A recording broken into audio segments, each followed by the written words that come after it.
بيان إلى الرأي العام: رغم كل الانتهاكات التي تقوم بها المرتزقة الوطنيين في المناطق المحتلة في قبيلتهم، أصبحت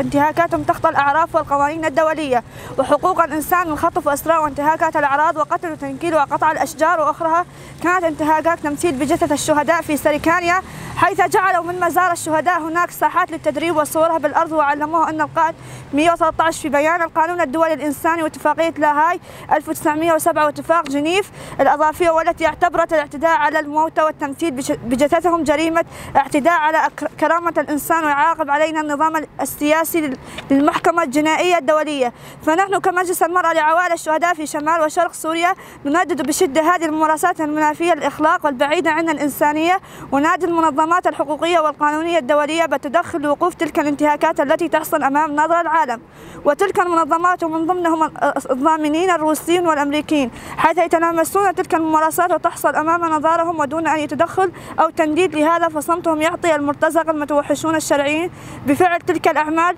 الجرامية بحق الأحياء وقبور الشهداء في سريكانيا، فشهدانا هم قيم ثورتنا وقدستها، وهم من ضحوا بأنفاسهم لتحرير الأرض من دنس الأعداء المحتلين. ونعاهد شهدائنا بأن سنظل حتى الرمق الأخير لحماية مقدساتنا وأرضنا وعرضنا. 28